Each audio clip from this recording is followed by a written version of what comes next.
We see a man standing in a field. Our view of his back. In front of him lays a deep pit. His gaze is transfixed past it to the docks in the distance, a ship barely visible as it moors. It's dark, the details of the scene barely visible to the unaccustomed eye. His back is occasionally illuminated by a dim flash of pale blue light, accompanied by the subtle but distinct sound of crackling energy. Our view pulls back away from the man, his silhouette shrinking in the distance. Not far from him, we pass a large stone tower, and as it too shrinks in perspective, other towers, equidistant from one another, become visible. And then our view recession stops abruptly. Everything is quiet. The man's figure barely visible in the distance. But nearby, something stirs. It needs not light to see, nor air to breathe. It needs not water to drink, nor food to eat. Yet its hunger is infinite, insatiable, and ravenous. Its shape formless, intangible, and horrifying. It is a ghost. And a feral one at that. And in that moment that we identify it, it rockets towards the man with an unnatural speed and agility. Its body contorts as multiple translucent arms sprout from it as it rips across the barren landscape. We see from its perspective the man's life essence, bright and rapidly approaching, almost vibrating with unlimited potential. It is an insult that cannot be abidden a moment longer. It must be devoured, destroyed, and made void. In but a moment, it will be on top of him. It will feed and be free of this wretched thing. The ghost form reaches him, elongates, and stands tall, its body now more reminiscent of a maw or a wave with murderous intent, ready to crash down and extinguish this tiny flame called life. And in that man's seemingly final moments, his back is once again illuminated by a particularly bright flash of blue light, accompanied by the sharp sound of crackling energy. Something reminiscent of a particularly powerful bug zapper. And the ghost is gone. For now, at least. The man's attention is pulled away from the docks in the distance as a voice speaks to him. "Oh, that must have been a big one. Praise be to the immortal emperor, the lightning towers, and all that jazz." A broad-shouldered man steps into the faint blue light of the nearby tower, illuminating his face as he flashes a sarcastic yellowed smile, now tinted green in the tower's blue hue. The other man standing over the pit glances about nervously. "Price is doubled," he says, and hurry up before someone sees. Two other men walk out of the darkness behind the broad-shouldered man, carrying a body between them. They drop it unceremoniously to the ground at the edge of the pit, and we see its features for but a moment. It is a young man with smooth, unblemished skin, now gray in death. His long, beautiful, golden blonde hair tangled with dried blood from a blow to the back of his skull. The broad-shouldered man puts his foot on the dead man's back and kicks him into the pit, and then tosses the other man a bloody silver coin. "The price will stay the same, and if you don't like it, go tell the bluecoats," he says as the three brigands slink back into the darkness. "See you next month," we hear from the darkness. The man left standing at the pit holds the coin in his hand. He quickly pockets it and wipes the blood on his pant leg. He then looks back to the docks as he sees the ship's cargo being hoisted into carts and wheeled towards him. This month's haul for the rot farms. Large pits for growing edible mushrooms and fungus from the poisonous fish of the void sea.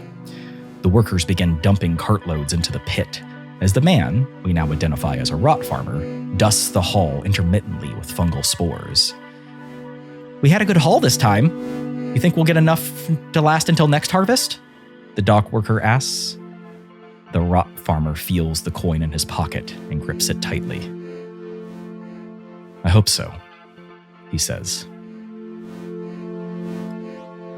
A month or so later, the coin is gone and the man sits in a shack across from his wife as they share a bowl of mushroom stew made from last month's harvest. They had been discussing when the next void haul was supposed to come in, when the woman is suddenly very quiet. The man looks to his wife. Everything okay, dear? The man asks. The woman pulls a long golden thread from her stew. There's a hair in my soup, the woman says.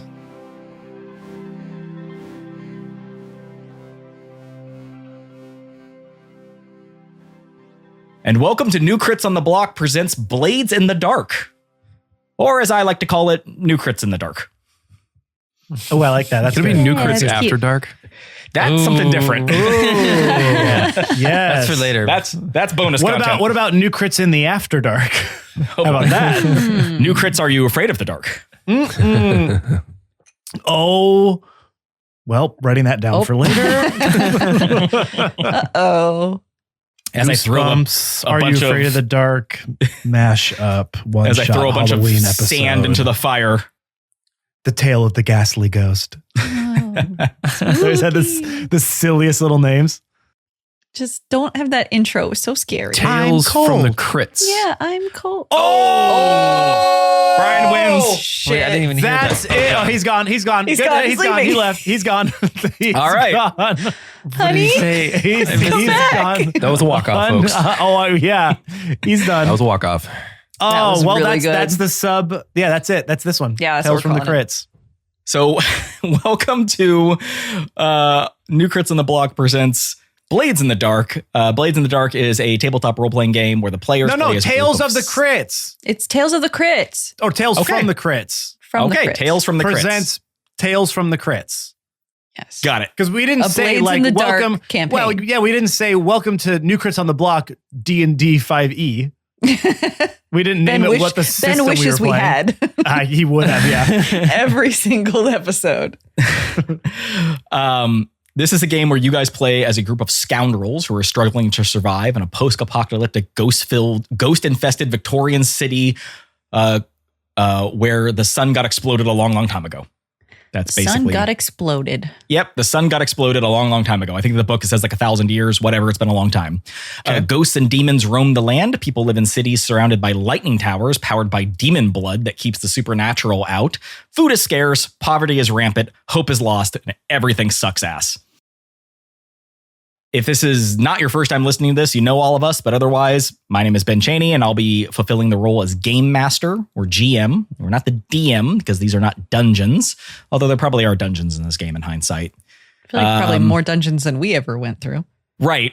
There's definitely no dragons, or are there? Basically, I'll be guiding the story and playing all the characters that the players interact with. And speaking of our players, everyone say hello. Hello. No. All right, very good. Hi. It's us. It's us again. Yes, It is us. We are here still.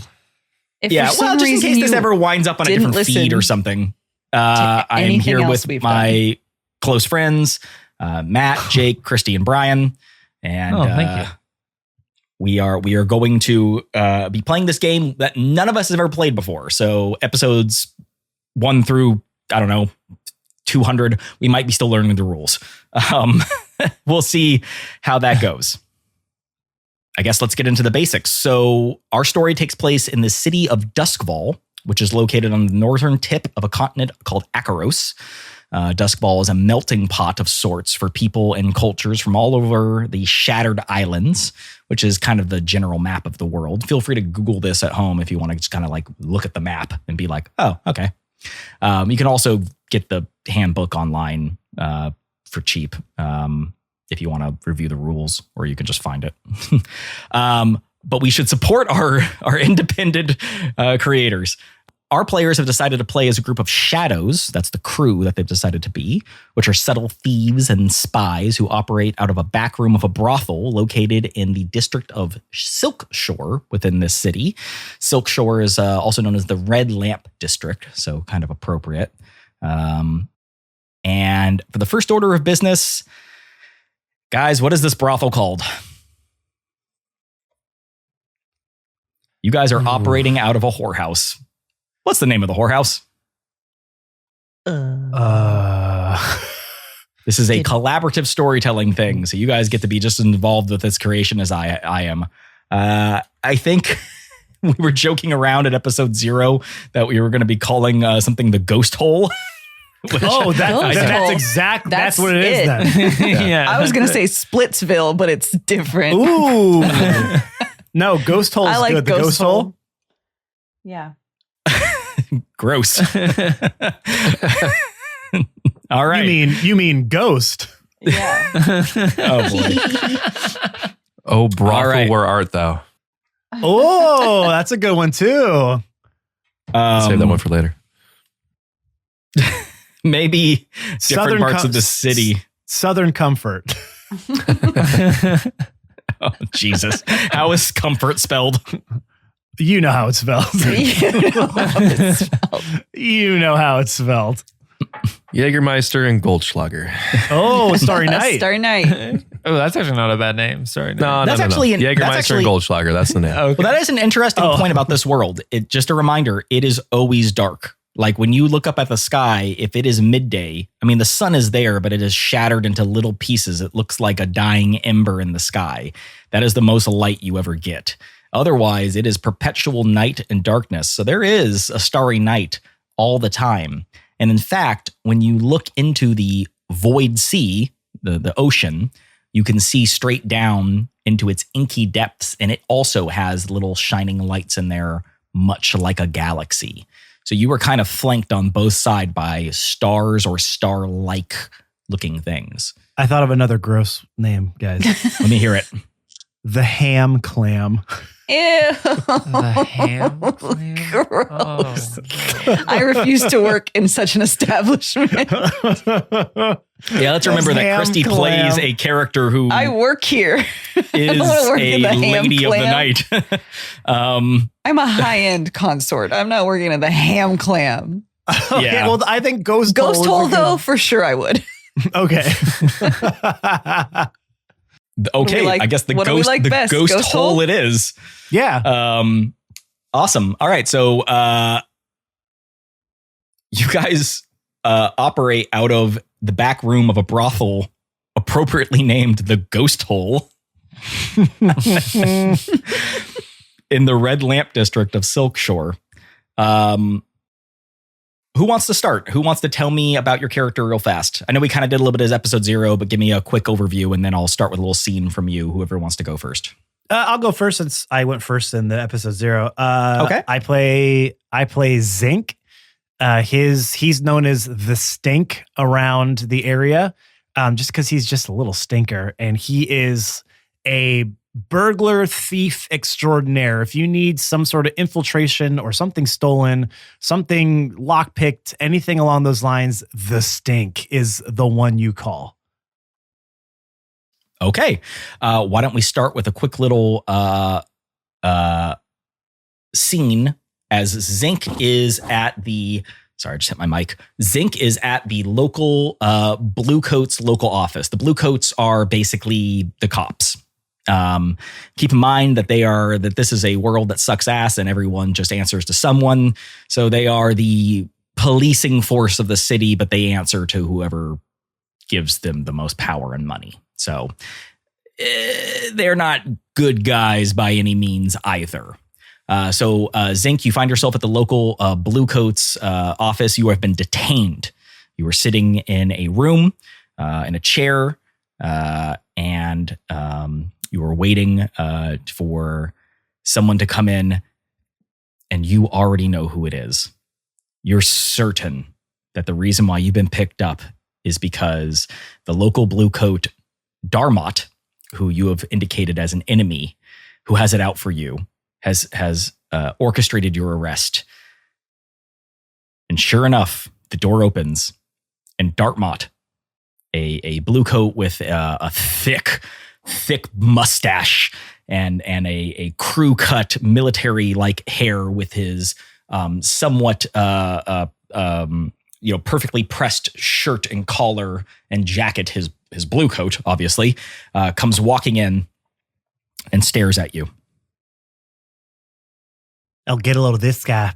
Hey, Fartmot. Isn't that your name, Fartmot? Did I get that right? It's Darmot. Zinc. That's what I say. I said Fartmot. Right. So let's make this quick as he throws down bunch of papers in front of you, a folder. As he hits the table, the papers kind of spill out a little bit. And there is a series of testimonies from people that are assured that you must have committed this crime. And he proceeds to spread them on the table, and he goes, listen, I don't want to be hard on you. I know. I'm just doing my job. I wish you would. All we got to do, just admit that you took those keys. You just admit that you took my keys. Just admit that you took my keys and let that man out of the jail cell when I was on watch. I know you did it. We all know you did. You know you did it. I know you did it. All you got to do. I don't know I did it. No. Nope. You just got to admit to it, Zinc. Mm-hmm. Zinc, just admit to it. We'll go easy on you. A month in the clanker. No big deal. Listen, you'll probably find your way out anyway, right? We know you. I don't want to have to. I don't want to have. You know what? I don't want to have to do. You don't. Let's make this easy on both of us. Am I in handcuffs or shackles of any kind? No, you're just kind of sitting there. You've been detained, but you're just the door is locked and you're in an office. There's not really any way out. You're in a detention cell. Okay, so I don't have any. I'm not. No, handcuffs. You're not like cuffed to the table. Okay. You don't have any gear though. They took it all away from you. Okay. Here's the thing. Fart mouth. I don't know what you're talking. I can't say I know what you're speaking of. I was having some kicks down at one of the local brothels. As you know, I like to patron. As far as your keys, if you were a little foghead, right? If you were a little spaghetti brain, that might be something that you might want to check in on. But I can tell you, it had nothing to do with me. Okay, and that's final. Okay, and no one will tell you otherwise. He grabs the chair that he's supposed to sit in and throws it back against the wall and puts his hand on the table and pushes the files, and the papers go scattering everywhere. And he gets right in your face and he goes, "Now you listen here. You're going to admit to what you did, or I swear to God, I'm going to put you in so much pain. Don't think I don't control what happens here, okay? And I control what happens to you. Now, unless you want me to break every single finger on your hand, those delicate, beautiful hands of yours, just how'd you do it? How'd you get those keys off me? How'd you get those keys off me, Zink? Does he have his keys on him right now? He has them back now. Cool. What if they were in my hand? Because he just moved very close to me. He did. How would you take those keys off of him, Zink? What action would you use? I would use my finesse action, I would assume. Okay. Go ahead and click on that button that says finesse and make a finesse check. Now, when you click on it, it's going to ask you like position. I'm going to say that this is a controlled position. You seem to have gotten under this man's skin for standard effect. And so we talk about position and effect. Basically, how much risk does this put on you? And what is the likelihood of success? Okay, and no bonus dice, I assume, correct? Yeah, just click the way you roll it. Okay. This is a controlled position for standard effect, and you rolled a 2 and a 6. So you take the highest result. And a 6 is a complete success with no consequences. Yeah. Ooh, nice. You now have Dartmouth's keys in your hand. So I'm gonna hold them up to his face and go, "Oh, you mean these keys right here?"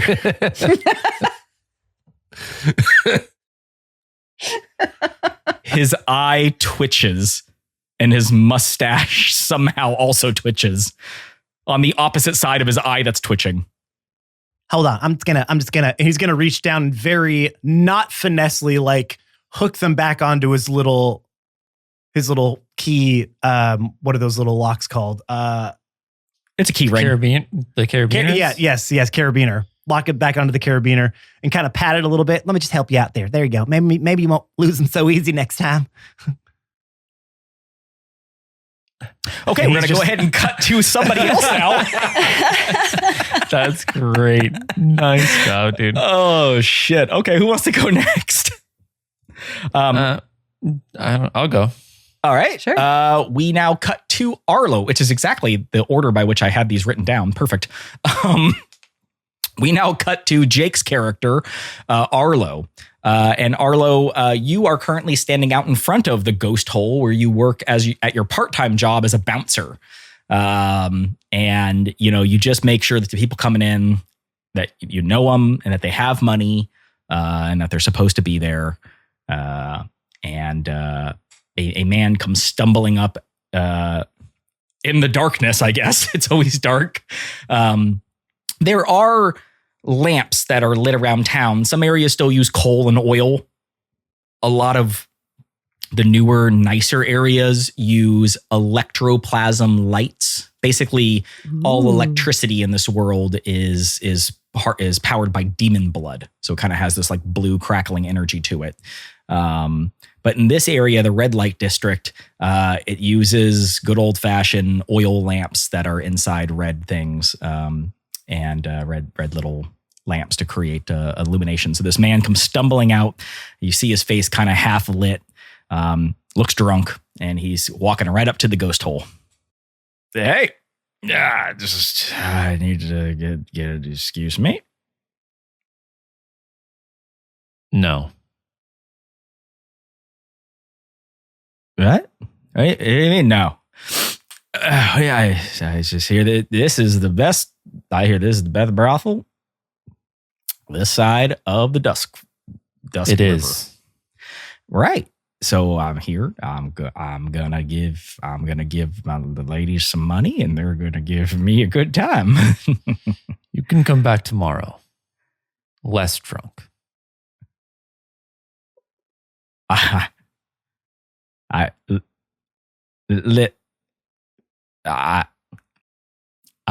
am not that drunk, and you are going to let me in. And at this point, you realize now that he's gotten close to you, this man is also from your same native place. So you are Skolven, Yes. which is kind of like Celtic-y, Nordic-esque. feel, Nordic, yeah. And you have, I think as you described it, Arlo, what do you look like again? So Arlo's like 6 foot, red hair, scars all over his face, like cuts, slashes, scrapes. And then has like a kind of black and brown, like leather armor on pretty much all the time. Okay. And then you said that you told me that you used to be a slave, right? Yes. How do people, I mean, this is dark. Hey, by the way, guys, this is not a fun world. If you got triggers about like sex, drugs, murder, slavery, maybe don't listen. Because how was he marked as a slave? Because slaves in Skullville, it's not a racial thing. It's like if you're low class and you don't have money, then you get picked up as a slave. And so that's what happened to you. And I would people imagine have to know it would you either are. be like branding or like a tattoo they would give you. Okay. Which do you think it is? In your case, it could be both, I would for say, different people. I would say they would tattoo like the higher, more educated slaves or like the women. But like people meant to just be murderers and killers, I think they would brandish them with like the same symbol. So you got a brand somewhere on you? I would say it's somewhere visible. Yeah, I would say like on the side of my neck or something like that. You have the symbol burned into your neck. And this man, who you now realize is also Skolven, judging by his appearance and accent, and he says, listen, buddy, you and I, we're friends. You just gonna let me, you're gonna let your kin sit out here? You're gonna let me in and spend my money? Yeah. So if you try to enter in there, you're not going to have a great night. Sir, if you don't let me in there, you're not going to have a great night. Now, listen, I ain't gonna be told what to do by some. And he glances over at your neck and he sees the scar and he goes, gutter trash like you. Now let me in before I have to make myself known. Oh, you got, you know, and he reaches out and he pokes you in the chest and he goes, oh, we were better off back when you where you belong. While he goes and pokes at me, I was going to use command, but then he poked me in the chest. And honestly, that kind of, that ain't going to fly with our, no, he put his hands on you. He put his hands on you and told you that you were a dirty slave. And I want to break his finger. As he like pokes me, I want to just grab it and like snap it in his hand. Roll your skirmish. So just click on that skirmish button. What's his condition? Oh, I'm so sorry. Yeah. This guy is drunk. He is not. He thinks you're. No. This is a controlled position for standard effect. Okay. And we're not really in a score right now, so it's not like I'm going to make anything terrible happen to you guys. This is more us learning the system. 2 3s and a 4. So 1 through 3 is an abject failure. However, 4 is success with a consequence. Okay. So now, why did he roll 3 dice? Because he has 3 points in it, I assume. I have 3 points in skirmish. Yeah. Each point is a dice roll. Got it. Okay. Exactly. Perfect. Yep. As he pokes your finger, you reach out and you grab his wrist with one hand and his finger with the other, and you just slowly bend it back. And you hear his finger snap backwards. And as you're holding it, you then pull it back into place. It's God. What the heck? You should leave. You don't know who you're dealing with. And he walks away, distinctly remembering your face. So because you rolled a 4, you succeed, but there is a consequence. And the consequence is that this guy, as drunk as he is, that amount of pain that you just put him in sobered him up enough to remember you very clearly. Sir, you can come back in now. You're sober. Yeah, right. No, he walks away holding his very broken finger, remembering distinctly that you had done this to him. That what he views as nothing more than like a dirty slave hurt him, and he is not happy about that. Keep in mind, please, when I'm using words and terminology and I'm acting as characters, I am acting not as myself. Obviously, I would never use certain phrases to describe people, but we are in a shitty world where everything sucks. So that is why I say things like that.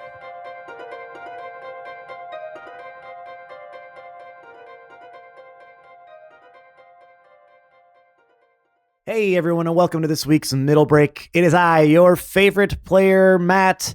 Did I switch that up? You know what? We're going to switch it up a little bit because we're in a whole new campaign now, a mini campaign for now. Ben is taking the reins and we are playing a whole new campaign, a whole new game, actually. So we hope you are enjoying it so far. Hope you are enjoying our characters so far now that we're actually getting to spend a little bit more time with them. And we are learning how the game works actually in practice now. So we are off to the races. We hope you guys are having as much fun as we did when we started playing. Now, there are a couple things that you can do to help our podcast grow. The first thing, subscribe, rate, and review to our podcast, wherever you get our podcast from. Apple Podcasts, Spotify, whatever podcatcher you use, go there, hit the subscribe button, download the episodes, leave a 5-star review, and write a little description about why you like our podcast so other people who come across it might think that they would enjoy it too. Also, make sure to follow us on all of our social media platforms. You can find us on Twitter at New Crits and on Instagram, Facebook, and TikTok at New Crits on the Block. We're always posting content to those sites. Best way you can help us there is by honestly repost the posts that we have. Put them on your stories, put them on your feeds, tag people you think might enjoy the content we create. We're only growing through word of mouth. So you helping us spread the good word of New Crits really does go a long way.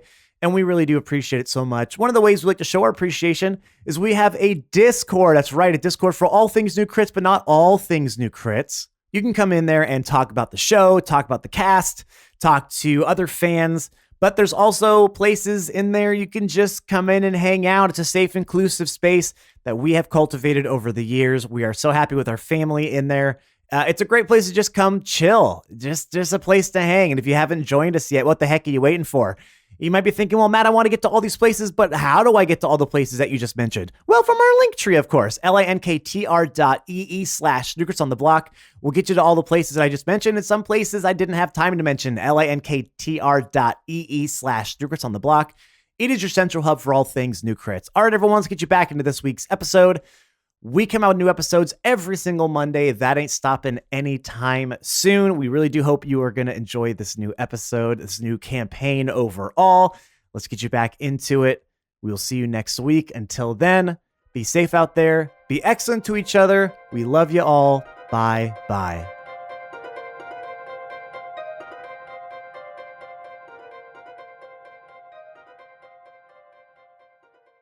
Okay. Next, I'm actually going to have it be Brian's character because I got something. I specifically have something planned for Christy. So, Brian, tell me about your character. Like he led with that disclaimer, and then he said he has something special for me. Yep. Oh no, guys. Well, I am playing a hound. Oh yeah, we should mention that Matt's a lurk and Jake's a cutter. Yeah. He's a thief and a fighter. We went over it in zero. Yeah. So what's a hound, Brian? What are you doing? I don't know. Just the general sense is deadly sharpshooter and tracker. Yeah, he's kind of a ranger, hunter kind of guy. All right, we cut to your character, Rufus. And Rufus is currently he's injured, and you are sitting at the local clinic that you go to. Specifically, this clinic is run by the physician Melvir, and Melvir runs a clinic that people like yourself can go to when they have been injured who don't ask any questions, which I have appropriately named the Blind Eye Clinic. Nice. Where are you hurt? What happened? Well, I think I probably got slashed in my arm. Okay. I don't quite remember how it happened because it happened the night before, and after a night of imbibing. So I don't quite remember how it happened, but it hurts. It usually doesn't hurt this much. But it hurts enough that I came to see somebody because I usually try to tend to that stuff myself. So a reminder that everybody has a vice, and Brian's character, Rufus's vice is stupor. He likes drugs and alcohol. So something happened last night while he was partying, got injured. He went to Melvir's clinic. We should also mention that Melvir also deals in drugs. So you know him for multiple reasons, not only to get yourself fixed up when you're injured, but also get yourself right when you are needing a little pick-me-up. He proceeds to poke your arm where you are, you've been cut with a rusty needle, and he goes, is that numb yet? No, it's not. It wouldn't be. I didn't give you any anesthetic. And then he starts to sew you up. Yep. Yeah, anesthetic's expensive. Just give me something for the pain.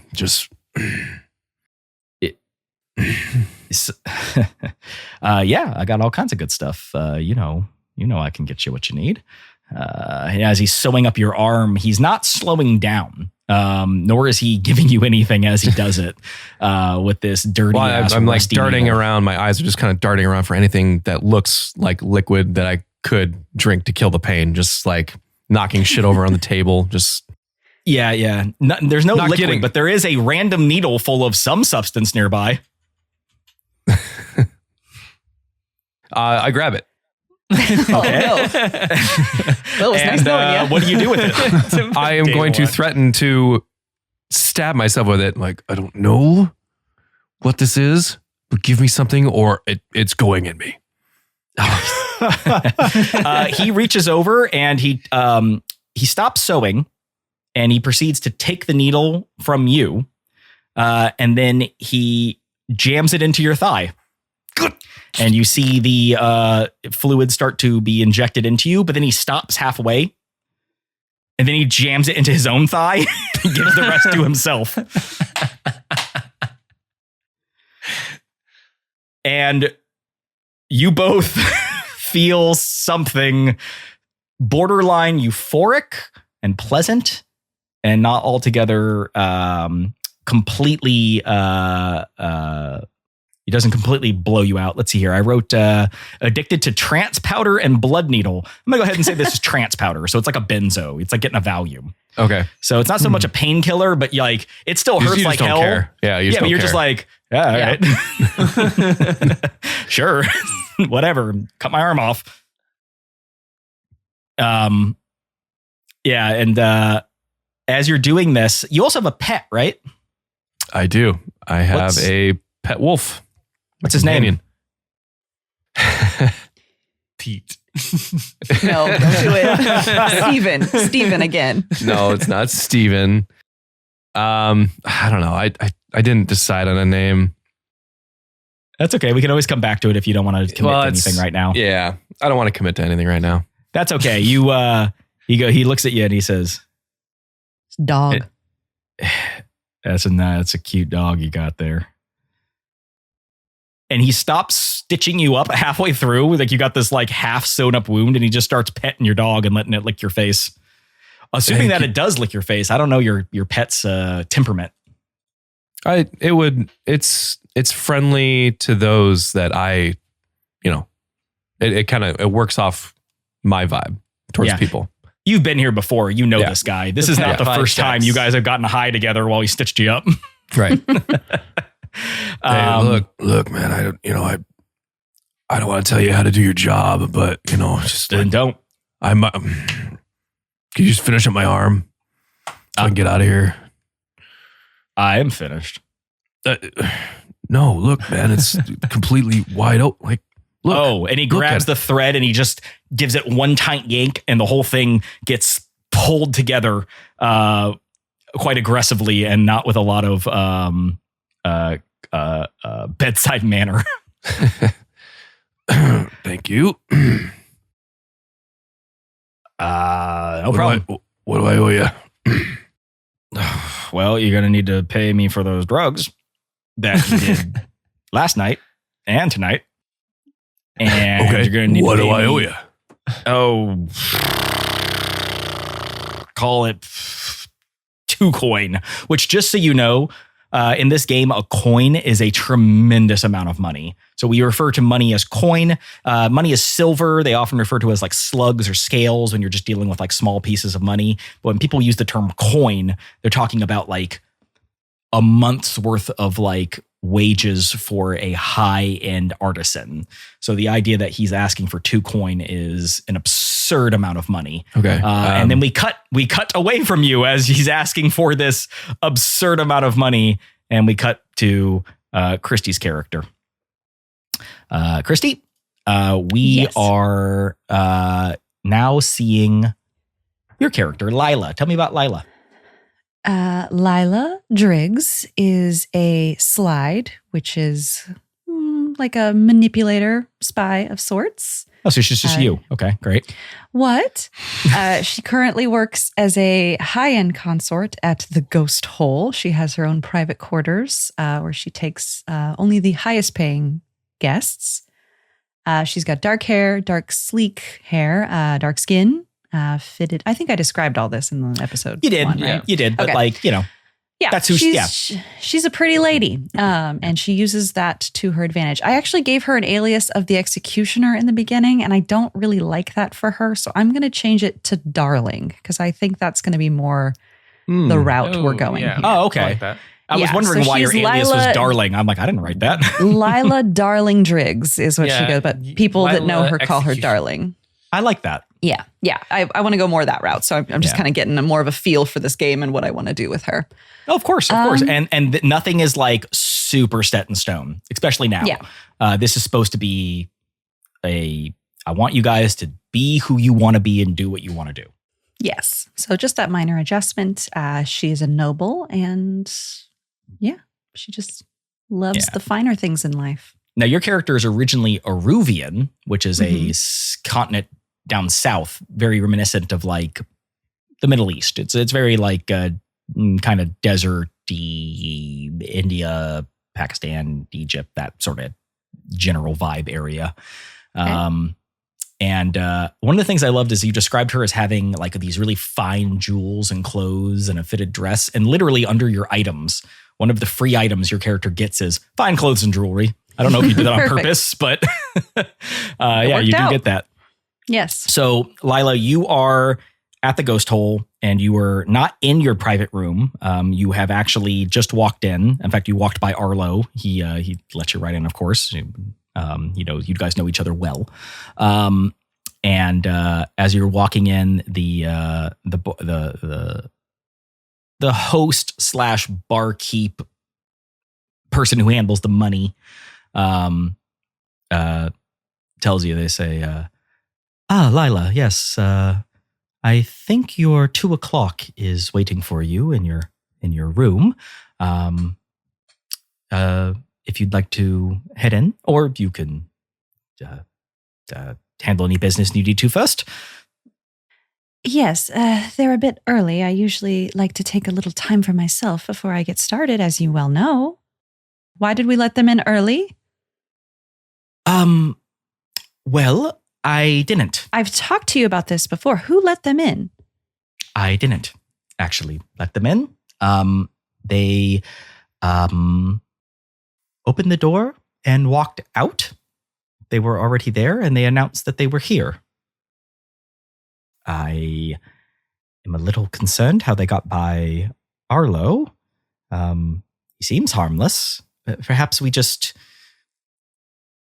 maybe I just missed him. I don't know. You know what? Come here. What is this person's name? I'm assuming I know this person. Right. Yes, this person who works at the front desk. Her name is Cynthia. Cynthia, come here. Come closer, please. Come on. Yes. I'm going to lean really close to her ear and be like, don't ever let this happen again. Do you understand me? Yes, Miss Darling. Thank you. And I'll pull away and not even make eye contact with her. And Nyrix nearby proceeds to look at you and says, "Oh, there's that charming personality of yours. We know that all the boys love." Again, without looking at her, worry about yourself, Nyrix. I have a busy day. I cannot be bothered with you today. Oh, you can't be bothered with me. Yes, of course. Well, I'm sure that you need to go attend to your, I suppose we can call them clients. How is business lately? I have had just a multitude of wealthy gentlemen come through who specifically been looking for me and me alone.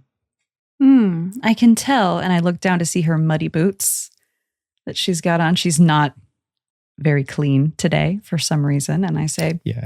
She normally Yes. tries to outdress you, but yes, I you're can right. tell that you're getting such great clientele. Maybe you could ask them to give you some new shoes, sweetheart. It seems like maybe those ones have gotten dirty. Fucking gag her. Yes. My previous client asked me to meet him someplace. What was the bartender's name again? Sylvia, you said? Sylvia, yes. Sylvia, would you, Cynthia. Cynthia. I said. Cynthia, would you be a darling? Please get sweet little Nye here. Definitely needs some better shoes if she's going to work today. Could you see if you could find something in the back? Maybe somebody's left some behind that will fit her very large feet.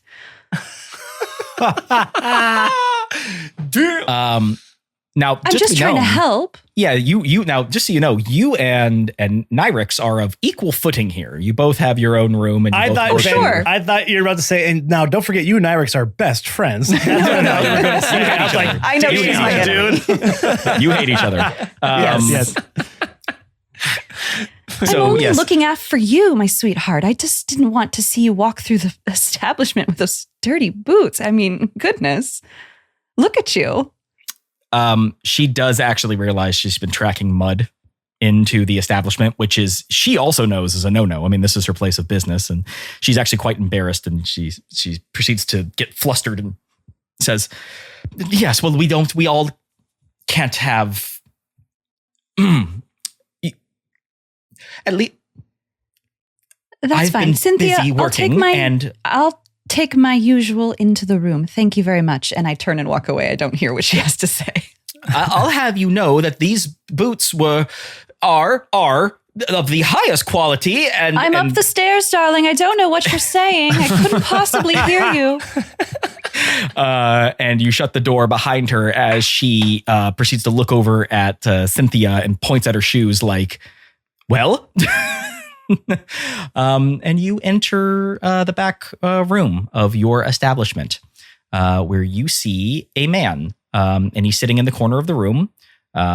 He looks like he's quite gaunt, doesn't have a lot of weight behind him, kind of thin and bony. And he is wearing just a light cloak and with simple shoes, although clean.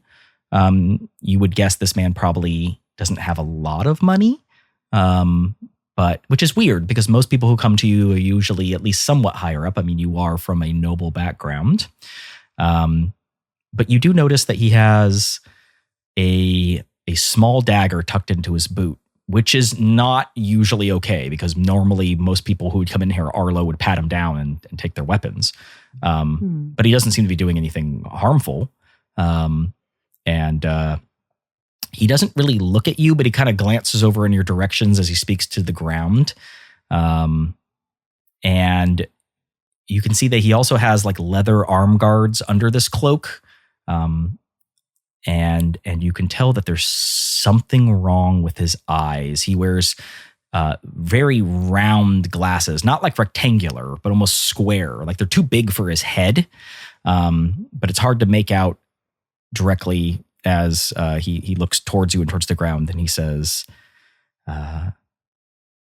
hello, I assume that you are Lila? Yes, who's asking? You may call me Styx.